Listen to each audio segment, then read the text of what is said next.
जय श्री कृष्ण मित्रों, मैं पंडित महेंद्र अत्री आपका बहुत बहुत स्वागत करता हूं आपके अपने YouTube चैनल अत्री एकेडमी पर।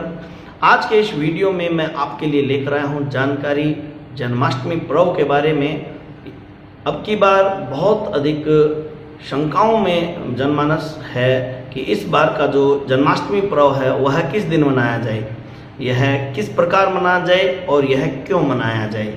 आपको इन सभी शंकाओं का समाधान मिलेगा इस वीडियो में। साथ ही साथ मैं आपको बताने वाला हूं कुछ विशेष वास्तु उपाय जिनके द्वारा यदि आप ग्रस्त जीवन में हैं और आपको लगता है कि आपका ग्रस्त जीवन कलह युक्त है या आप नव दंपत्ति हैं और संतान प्राप्ति की अभिलाषा मन में लिए हुए हैं, संतान प्राप्ति की योजना आप कर रहे हैं, आपको लगता है कि आप में आत्मविश्वास की कमी है, आपको लगता है कि आप सही प्रकार से जीवन में निर्णय नहीं ले पा रहे हैं, या आपको लगता है कि आप योजनाएं बहुत अच्छी कर लेते हैं लेकिन योजनाओं को क्रिया रूप नहीं दे पाते हैं, तो इन सभी समस्याओं का निवारण आपको मिलने वाला है इस वीडियो में। विशेष ज्योतिषीय और वास्तु उपायों के द्वारा आप इनका निवारण कर सकते हैं। यह सब जानने के लिए इस वीडियो को शुरू से अंत तक पूरा देखिएगा। यदि आप इस चैनल पर नए हैं तो सबसे पहले आप इस चैनल को सब्सक्राइब कर लीजिए और बेल आइकन को दबा करके यह सुनिश्चित कर लीजिए कि आपको जो भी वीडियो आगे भविष्य में इस चैनल पर अपलोड किए जाएं, नोटिफिकेशन के माध्यम से आपको उनकी जानकारी समय पर मिलती रहे। तो चलिए हम विस्तार से जान लेते हैं और सीखते हैं मिलकर के कि ये जन्माष्टमी पर्व क्या है और क्यों इसको मनाया जाता है। बात है द्वापर युग की। द्वापर युग में कंस नाम का एक राजा होता था। वह बहुत ही क्रूर और अत्याचारी राजा हुआ। उसने चारों तरफ अधर्म व्याप्त कर दिया, धर्म की बहुत हानि हुई। जैसा कि भगवान कृष्ण ने स्वयं गीता में कहा है, यदा यदा ही धर्मस्य कल्याणी भवति भारत अभ्युत्थानाय अधर्मस्य तदा आत्मानं सज्जनाम्यहम् परित्राणाय साधूनां विनाशाय च दुष्कृताय धर्म संस्थापन अर्थाय संभवामि युगे युगे। अर्थात भगवान का संकल्प है कि जब जब भी इस धरती पर धर्म होता है, धर्म की हानि होती है, तब मैं सज्जन पुरुषों का कल्याण करने के लिए और दुष्टों का विनाश करने के लिए स्वयं भूख रहता हूं। अपने इसी संकल्प के कारण आज से 5247 वर्ष पूर्व भगवान वासुदेव के अवतार श्री कृष्ण ने माता देव की, जो उस समय कारावास में बंद थी, के गर्भ से जन्म लिया। जैसे ही उन्होंने माता देवकी के गर्भ से जन्म लिया, उसी क्षण कारावास के सभी बंधन मुक्त हो गए। अपने आप में यह दिव्यता है, भगवान श्री कृष्ण की भक्ति का यह सार है। जैसे ही कोई साधक अपने जीवन में, अपने मन में भगवान वासुदेव श्री कृष्ण की भक्ति को जन्म देता है, उसी समय वह संसार के जो बंधन है, काम, क्रोध, मद, लोभ, अहंकार, ईर्ष्या, इन सब से मुक्त हो जाता है और आनंद की प्राप्ति होती है। जब भगवान वासुदेव कृष्ण ने कंस का वध किया, तब वहां उपस्थित सभी नर नारियों ने भगवान श्री कृष्ण से आग्रह किया कि हे प्रभु, हमें आप अपने जन्म के बारे में बताइए, जिसे हम आपके उस जन्म को उत्सव के रूप में मना सकें। तब भगवान श्री कृष्ण ने कहा था कि भाद्र पक्ष की अष्टमी की रात्रि को, जब चंद्रमा रोहिणी नक्षत्र में व्याप्त होगा, उस समय मेरा जन्म हुआ था, और इसी तरह से आने वाले समय में भी भाद्र पक्ष की अष्टमी को मेरा जन्म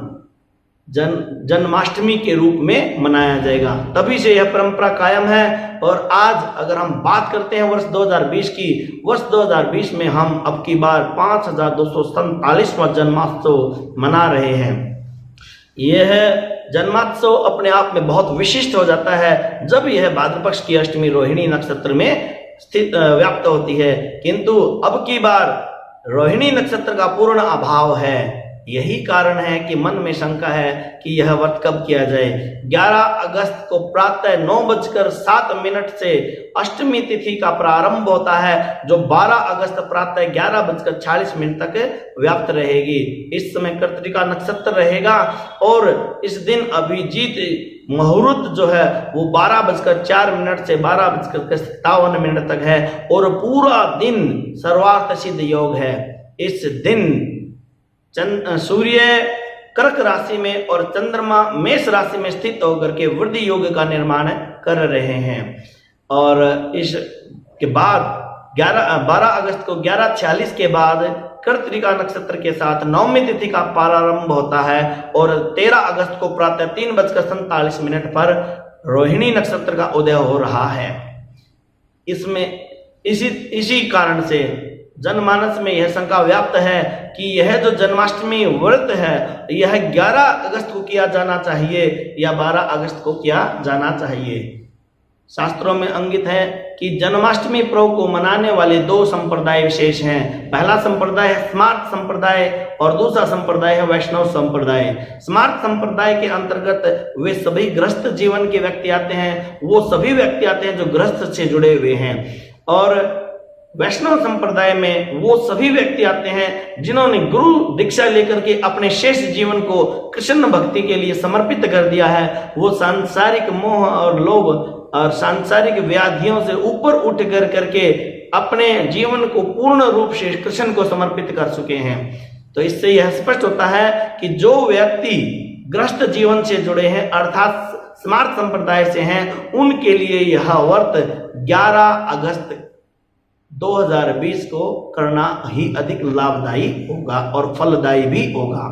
जबकि वैष्णव संप्रदाय से जुड़े हुए लोग अगर इस व्रत को 12 अगस्त को प्रारंभ करते हैं और इसका पारण 13 अगस्त को रोहिणी नक्षत्र में करते हैं, तब उनको इस व्रत का फल जो है वो पूर्ण रूप से मिल पाता है।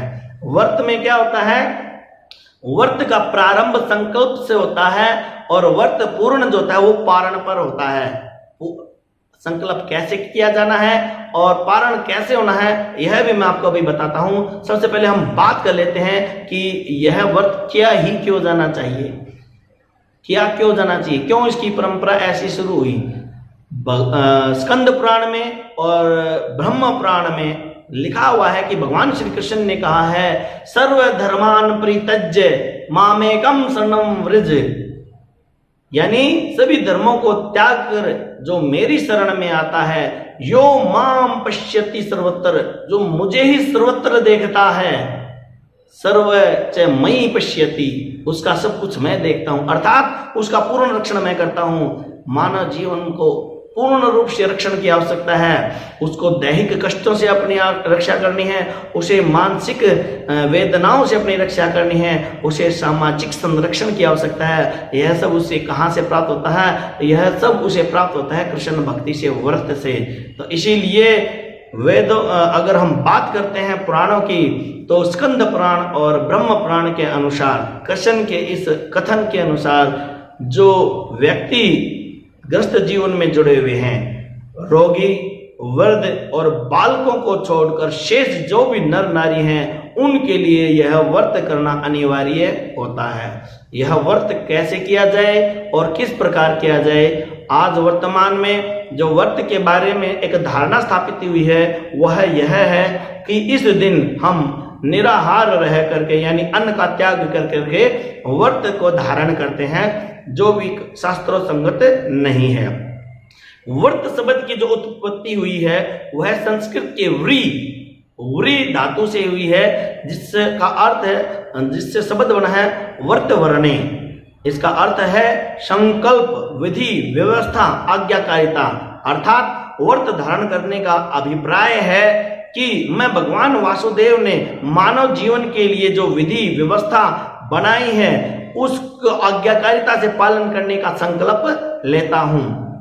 व्रत के लिए 10 नियम बताए गए हैं जो इस प्रकार से हैं। पहला यह है क्षमा, पहला नियम है क्षमा, दूसरा नियम है सत्य, तीसरा है दया, चौथा है दान, पांचवा है अस्तेय, छठा है शौच, सातवां है इंद्रिय विग्रह, आठवां है देव पूजा, नौवां है अग्नि हवन और 10वां जो है वह है संतोष। इन सबको मैं थोड़ा विस्तार से बताता हूं। क्षमा सबसे पहला जो नियम है व्रत का वह इस प्रकार से है, यदि आप किसी के भी आचरण से दुखी हैं, आहत हैं, आपके मन में उसके प्रति क्रोध है, आप दुर्भावना से ग्रसित हैं, तो सबसे पहले आप उसे क्षमा कर दीजिए, आपको शांति की प्राप्ति होगी। और दूसरा है सत्य, जब मनुष्य सत्य को धारण करता है तो उसको आत्म बल प्राप्त होता है, तीसरा जो हमारा व्रत का नियम है वह है दया। जब दया धारण की जाती है तो मन में करुणा का उदय होता है और भगवान करुण हृदय में ही यानी करुणा में ही वास करते हैं। इसके बाद जो चौथा व्रत का नियम है वह है दान। ईश्वर ने आपको सामर्थ्य दिया है, आप पूर्ण रूप से सामर्थ्यवान हैं, आपको भोजन आवास जिसे हम आज की भाषा में रोटी कपड़ा और मकान जो परम आवश्यकताएं हैं, अगर आप इससे संपन्न हैं, ईश्वर ने आपको यह सब दिया है, तो अब आपका दायित्व यह बनता है कि ईश्वर की बनाई हुई सृष्टि में जो अन्य असहाय और आवश्यकतामंद लोग हैं, आप उनका भी भरण पोषण करने के लिए उन्हें आवश्यक भोजन आवास वस्त्र आदि देने की व्यवस्था करें। आप में सामर्थ्य है तो आप इसका उपभोग केवल अकेले ना करके असहायक और जरूरतमंदों को अवश्य उनकी मदद करें। जो पांचवा है वह है अस्तेय। अस्तेय का अभिप्राय यह है कि दूसरों की हानि कर करके अपने लाभ को अर्जित करना, अर्थात आप अस्तेय को धारण करते हैं तो यह नियम बना लीजिए भी जो अपनी आजीविका मैं बनाऊंगा वह कुछ इस प्रकार से आजीविका कमाऊंगा कि मेरे उस आजीविका से कोई ऐसा क्रम ना होगा जिससे किसी दूसरे का अहित होकर के मुझे लाभ प्राप्त होगा। इसके बाद जो छठा नियम है वह है शौच।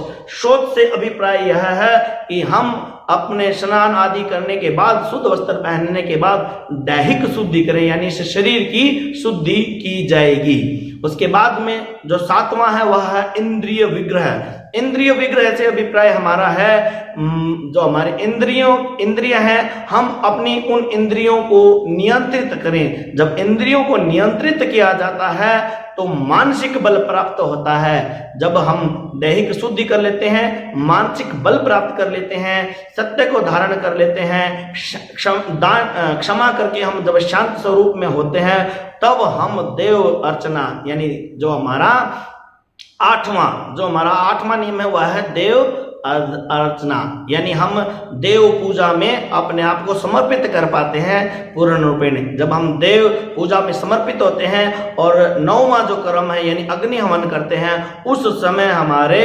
को परम संतोष की प्राप्त होती है, जो कि शिवम और 10वां नियम है। ये व्रत धारण करने का अभिप्राय है संतोष को प्राप्त करना। यदि आप निराहार होकर करके आप अपने आप को यह मानते हैं कि मैंने यह व्रत किया, तो यह मात्र एक शारीरिक कष्ट के सिवाय अन्य कुछ नहीं है। इसीलिए अगर आप व्रत को धारण करते हैं तो कृष्ण के बताए हुए या शास्त्रों में बताए हुए 10 नियमों का पालन कीजिए और संभवतः आप उस दिन विशेष शास्त्रों में बताया गया है कि कृष्णाष्टमी के व्रत को धारण करने वाले नर नारी निर्जला व्रत करें, अर्थात यह व्रत संकल्प से प्रारंभ होता है और पारण के साथ पूर्ण होता है। यह संकल्प आप लीजिए, क्योंकि नक्षत्र विशेष तिथि विशेष के दिन कुछ विशेष ऊर्जाओं का उदय होता है। ये ऊर्जाएं हमारे भीतर जो संकल्प रूपी बीज है, उस बीज का अंकुरण करने में सहायक होती हैं। आपके भीतर भी संकल्प का बीज है, इस बीज को अंकुरित होने दीजिए। आप किसी भी प्रकार में शंका मत लीजिए। आपने बहुत बार बहुत से लोगों को ये कहते सुना होगा कि मैं जब किसी अन्य दिन भूखा रहता हूँ या मैं भूखी रहती हूँ तो मुझसे भूख बर्दाश्त नहीं होती, किंतु जब मैं व्रत करती हूँ तो भूख और प्यास का मुझे पता ही नहीं चलता। यह सत्य है और अनुभव के आधार पर आप इसको खुद जान सकते हैं। व्रत धारण करने पर ईश्वरीय शक्ति आपको सहायता भी देती है और आपको संकल्प पूरा करने में सहायक होती है। तो सबसे पहले कि इस व्रत को अब किस प्रकार करना है, तो वह मैं आपको बता देता हूं। जो वैष्णव मत के लोग हैं या जो गृहस्थ जीवन से जुड़े समाज संप्रदाय के लोग हैं, दोनों के लिए जो यह विधि है वह एक समान ही है। तो मैं गृहस्थ जीवन जो अधिकतर ज्यादा लोग गृहस्थ से जुड़े हुए हैं उनको केंद्र में रख करके यह विधि विस्तार से बताता हूं। अब हम बात करते हैं कि किस प्रकार से इस व्रत का प्रारंभ करें। सर्वप्रथम आप अगर समाज संप्रदाय से हैं यानी कि गृहस्थ आश्रम से जुड़े हुए हैं तो 11 अगस्त को प्रातः 9:07 के उपरांत स्नान आदि से निर्वृत्त होकर के अपने आप को दैहिक शुद्धि धारण कीजिए, नवीन वस्त्र या धुले हुए वस्त्र पहन लीजिए और शुद्ध आसन पर आपके घर में बनाए हुए देव स्थान पर बैठ जाइए, पूर्वाभिमुख या उत्तराभिमुख स्थिति में। प्रातःकालीन जो पूजा रहेगी वह बड़ी साधारण पूजा रहती है, जिस प्रकार आप दैनिक रूप से प्रतिदिन अपने घर में करते हैं। जन्माष्टमी की विशिष्ट जो पूजा है वो निश्चित काल में की जाती है, जो अर्धरात्रि के समय में होती है, जो कृष्ण जन्म का समय होता है।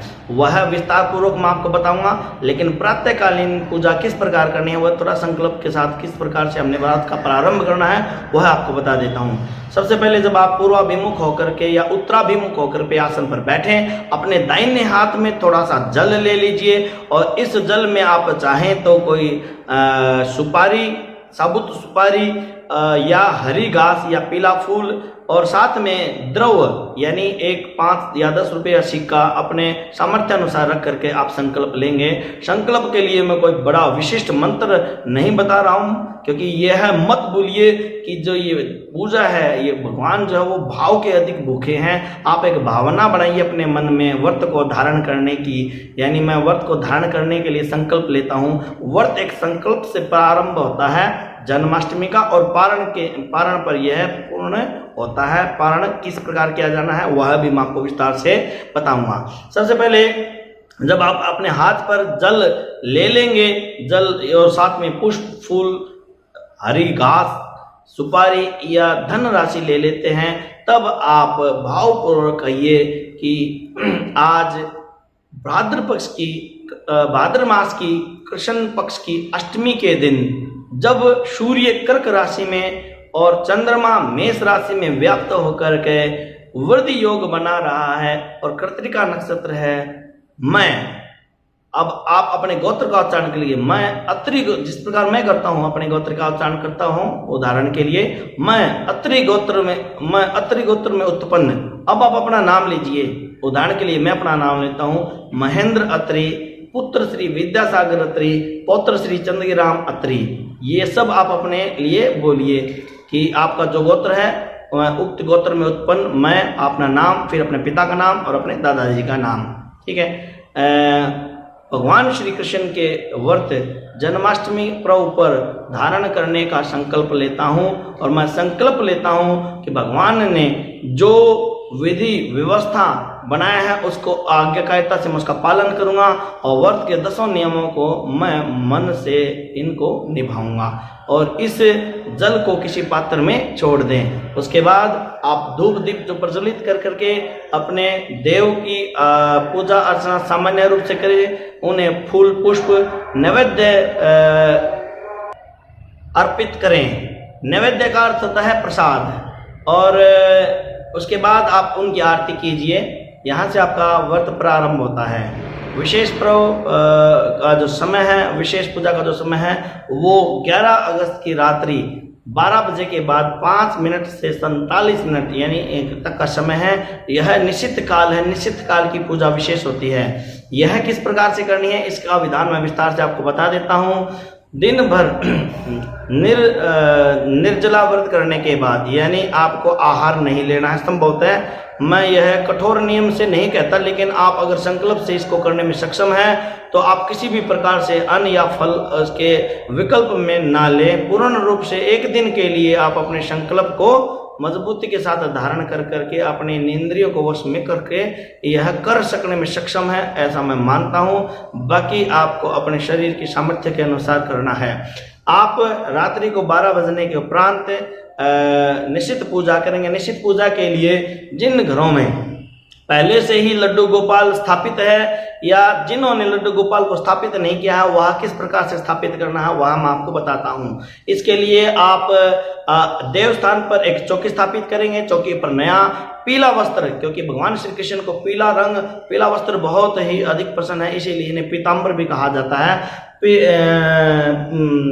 पीताम्बरधारी कहा गया है। तो आप अपनी चौकी पर पीला रेशमी वस्त्र बिछा कर करके झूला कृष्ण जी के लिए बाल स्वरूप, क्योंकि इस दिन कृष्ण जी का जन्म हुआ है तो बाल रूप की पूजा बड़ी विशिष्ट महत्वकारी होता है। आप बाल गोपाल, लड्डू गोपाल के लिए जो झूला लेकर आए हैं या पहले से आपने स्थापित किया हुआ है, उस झूले को आप उस चौकी पर स्थापित कर दीजिए। अब एक दूसरे किसी निर्मल पात्र में आप लड्डू गोपाल को ले लीजिए। अगर आपने पहले से ही लड्डू गोपाल को स्थापित किया हुआ है तो उसके जो पुराने वस्त्र हैं उनको उतार दीजिए, और यदि यह सब आप पहली बार स्थापित कर रहे हैं तो लड्डू गोपाल को बिना वस्त्रों के एक साफ निर्मल पात्र में रख लीजिए। अब आप सबसे पहले धूप दीप प्रज्वलित कर लीजिए, और अब एक पात्र में शुद्ध जल लीजिए। आप गंगा जल भी ले सकती हैं, और एक पात्र में आप पंचामृत लीजिए। पंचामृत किस प्रकार से बनाया जाता है? इसमें 5 अमृत तुल्य वस्तुएं होती हैं। सबसे पहला आता है गाय का दूध, दूसरा आता है गाय का घी, तीसरा आता है गाय की दही, चौथा जो है वो शहद, और पांचवा जो द्रव है वह है शक्कर। इन सभी पांचों के मिश्रण को हम पंचामृत कहते हैं। सर्वप्रथम जब आप एक पात्र में जिसमें आपने बाल गोपाल को, कृष्ण गोपाल को, लड्डू गोपाल को लिया है, जो सामान्यतः एक पीतल की एक प्रतिमा होती है, आप इसको गंगा जल के साथ स्नान कराएंगे। गंगा जल को से आप इसको 3 बार स्नान कराएंगे। पाद्यम समर्पयामी कहते हुए आप किसी चम्मच से, आचमनी से आप उसको जल को बाल गोपाल जी पर छोड़िए, उनके पैरों को धोइए। फिर एक बार दोबारा जल उस पर डालते हुए बोलिए अर्घ्यम समर्पयामी। फिर एक बार फिर पुनः जल डालते हुए बोलिए आचमन्यम समर्पयामी।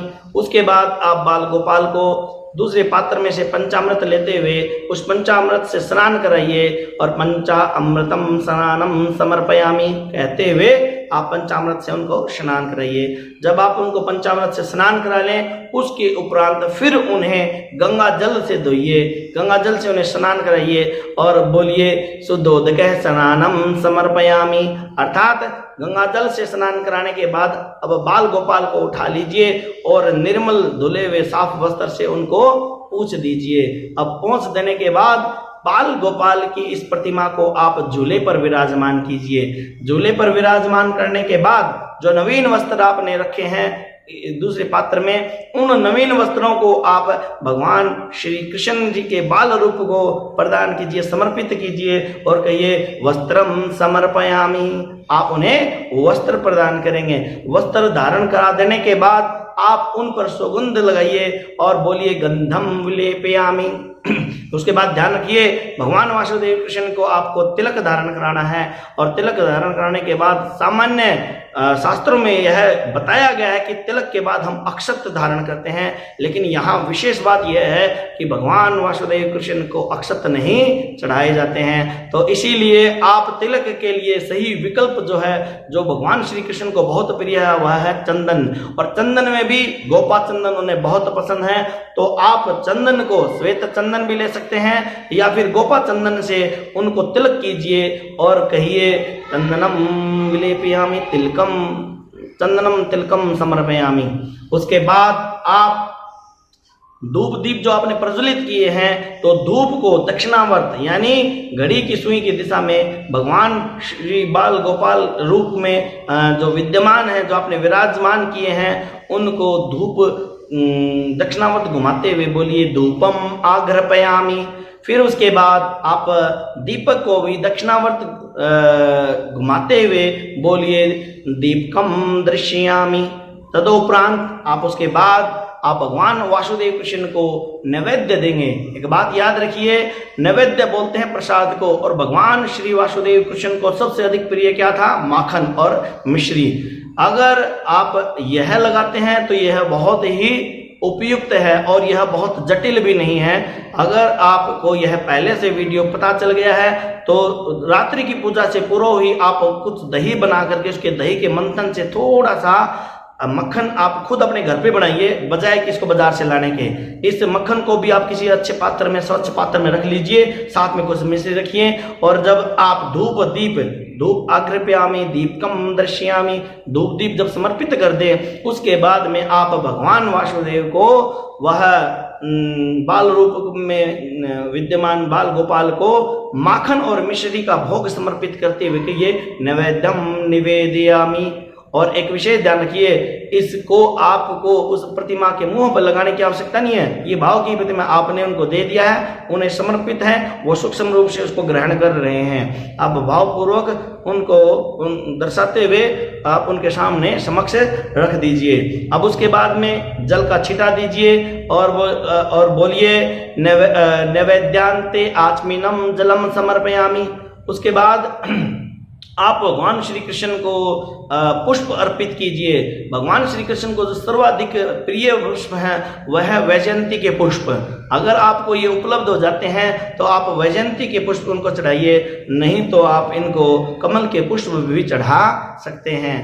अतिरिक्त इसके अगर आप वैजयंती की माला बना करके उन्हें अर्पित करते हैं तो यह तो बहुत ही प्रिय है। आप उसके बाद में भगवान वासुदेव के श्रृंगार को पूर्ण करने के लिए उन्हें मोर मुकुट धारण करवाइए और उनको बांसुरी अत्यंत प्रिय है, आप उनको बांसुरी समर्पित कीजिए। और उसके बाद जब आप यह सब कर चुके हों तब आप भगवान श्री कृष्ण को कुछ दक्षिणा स्वरूप भेंट करिए और बोलिए पूजा साफलार्थे द्रव्य दक्षिणाम समर्पयामि, अर्थात पूजा को सफल बनाने के लिए मैं द्रव्य दक्षिणा देता हूँ। यह द्रव्य दक्षिणा आप सामने बनी हुई प्लेट में रख दीजिए और किसी पात्र में रख दीजिए। यह जो दक्षिणा है आप बाद में किसी गौशाला में दे दीजिए, क्योंकि भगवान कृष्ण को गोपालक भी कहा गया है। जहाँ गायों का पालन होता है उससे अधिक उपयुक्त स्थान इस दक्षिणा को देने का और दूसरा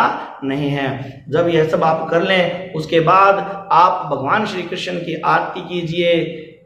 आरती श्री कुंज बिहारी की। ये विस्तार से मैं आपको बताऊंगा तो वीडियो काफ़ी लंबा हो जाएगा। आपको जिस प्रकार से ये आरती बहुत सहजता से उपलब्ध होगी, आरती के जो संग्रह की पुस्तकें हैं उनमें आपको यह सरलता से मिल जाएगी। आरती कर देने के बाद आप परिक्रमा कीजिए। परिक्रमा करने के बाद आप पुष्पांजलि अर्पित कीजिए और पुष्पांजलि में आप रखिए भाव कि हे प्रभु, जैसा ज्ञान विवेक मुझे था मैंने आपको अपने ज्ञान विवेक से आपका पूजन अर्चन किया है, इसे स्वीकार करके मेरी पुष्पांजलि स्वीकार कीजिए। और फिर उसके बाद आप परिक्रमा करने के उपरांत क्षमा याचना कीजिए कि हे प्रभु, मैं मानव में जो ज्ञान है उस ज्ञान से मैं आपका जो पूजन है वह पूर्ण रूप से करने में असमर्थ हूँ। किसी भी प्रकार के मेरे से अगर त्रुटि हुई है मंत्र में, विधान में, तो मैं इसके लिए क्षमा प्रार्थी हूँ, किंतु मैं आपके चरणों में शरण देता हूँ। मेरी इस पूजा से आप मेरी इस पूजा को स्वीकार करके कीजिए, मुझे आशीर्वाद दीजिए, मुझे आपका अनुग्रह प्राप्त हो। यह सब कहने के बाद में बाल गोपाल के झूले को झुलाइए। इस प्रकार से जो निश्चित पूजा है वह पूर्ण होती है।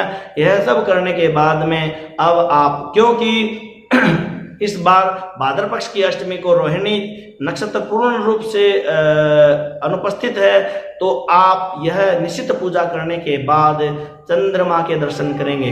चंद्रमा जो है भगवान वासुदेव कृष्ण है वो चंद्रवंशी में है, यानी चंद्रमा के वंश में उत्पन्न हुए हैं। जब भगवान श्री कृष्ण का जन्म हुआ उस समय घनघोर बादल छाए हुए थे और उन बादलों के बीच से भगवान श्री चंद्र जी ने, यानी चंद्रदेव ने अपनी दिव्य दृष्टि से कृष्ण जो उनके वंशज थे उनका दर्शन किया था। इसीलिए इस दिन जो चंद्रमा का दर्शन है वह अर्धरात्रि के समय किया जाता है। चंद्रमा आपको अर्धरात्रि के समय पर ही दिखाई देते हैं। चंद्रमा दर्शन के बाद आप अपने इस व्रत को, अपने उस प्रसाद को बांटिए और स्वयं भी प्रसाद कीजिए।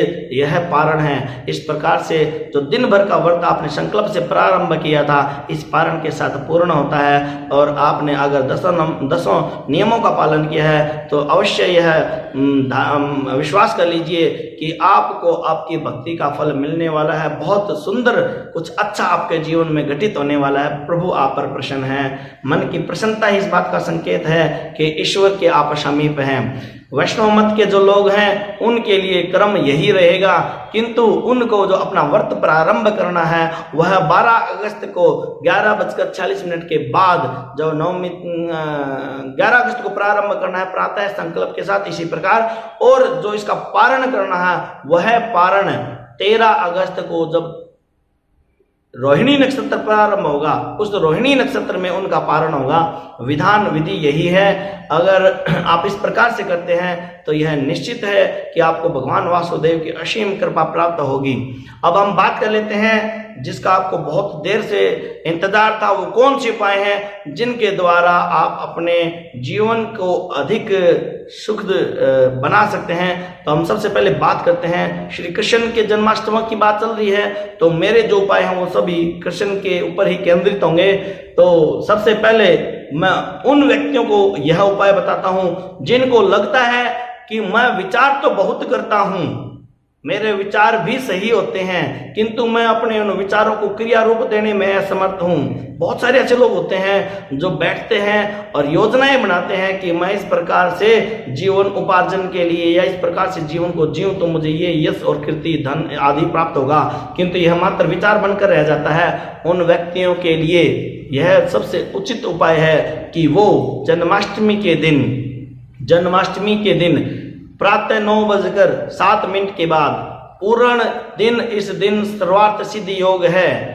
तो जैसे ही आप संकल्प लेते हैं, संकल्प करने के बाद नॉर्थ ईस्ट में, आप अपने घर के नॉर्थ ईस्ट में यानी ईशान कोण में भगवान श्री कृष्ण की एक बांसुरी बजाते हुए मुद्रा में एक प्रतिमा की स्थापना कर दीजिए। यह अगर पीतल की बनी हुई है तो श्रेष्ठ है, और अगर यह पीतल की बनी हुई नहीं है तो आप एक चित्र का भी प्रयोग कर सकते हैं। जब आप चित्र को चुने तो ध्यान रखिए, नॉर्थ ईस्ट में यानी ईशान कोण में जो लगाया जाने वाला चित्र है, उस चित्र के जो रंग है वो नीले या हरे हों, किसी भी प्रकार से लाल या पीला रंग यहाँ पर वर्जित होता है। दूसरा, मैं बताना चाहता हूं उन 9 दंपतियों को जो 9 दंपति संतान प्राप्ति की अभिलाषा मन में लिए हुए हैं और वो योजना बना रहे हैं गर्भाधारण की, तो उनको आवश्यकता है कि वो इस दिन, जन्माष्टमी के दिन, नॉर्थ ईस्ट में माता यशोदा के गोद में जो बाल कृष्ण हैं उनका चित्र लगा दीजिए। यानी ये, और जिनको यह लगता है कि जो मैं मंथन करता हूं और सही प्रकार से निर्णय नहीं ले पाता हूं, मेरे जो निर्णय होते हैं वो अपरिपक्व होते हैं या गलत साबित होते हैं, वो व्यक्ति अपने साउथ ईस्ट में माता यशोदा की माखन का मंथन करते हुए एक चित्र को लगा दीजिए। और जिनको लगता है कि वो अपने आप में दूसरों के सामने आत्म बल की कमी महसूस करते हैं, उनके अंदर आत्मविश्वास की कमी होती है, अपनी बात को अभिव्यक्त नहीं कर पाते हैं, उनको चाहिए कि वो अपने साउथ ईस्ट में भगवान श्री कृष्ण का गोवर्धन को धारण किए हुए जो चित्र है वह उसको वहां लगाएं।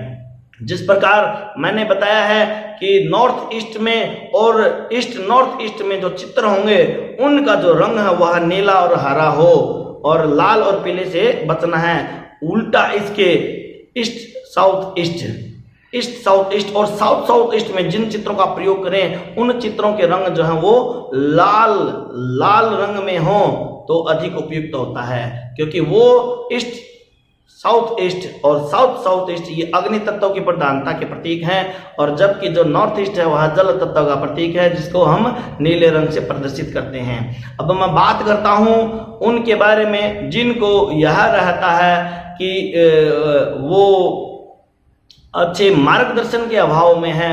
वो एक भगवान वासुदेव का विराट स्वरूप जिसमें वो कृष्ण जी अर्जुन को उपदेश दे रहे हैं कि किस प्रकार आप अपने जीवन को तनाव से मुक्त करते हुए अपने कर्म क्षेत्र में आगे बढ़े, यह आप चाहते हैं तो एक भगवान श्री कृष्ण का विराट स्वरूप जिसमें वो जिसमें वो अर्जुन को उपदेश दे रहे हैं वह चित्र नॉर्थ वेस्ट में लगा दीजिए। और जिन दंपतियों के जीवन में कलह व्याप्त है, उनका दाम्पत्य जीवन सुखद नहीं है, उनके लिए वो एक राधा कृष्ण का, जिसमें राधा कृष्ण आलिंगनबद्ध हैं, एक चित्र आप नॉर्थ वेस्ट में लगा दीजिए।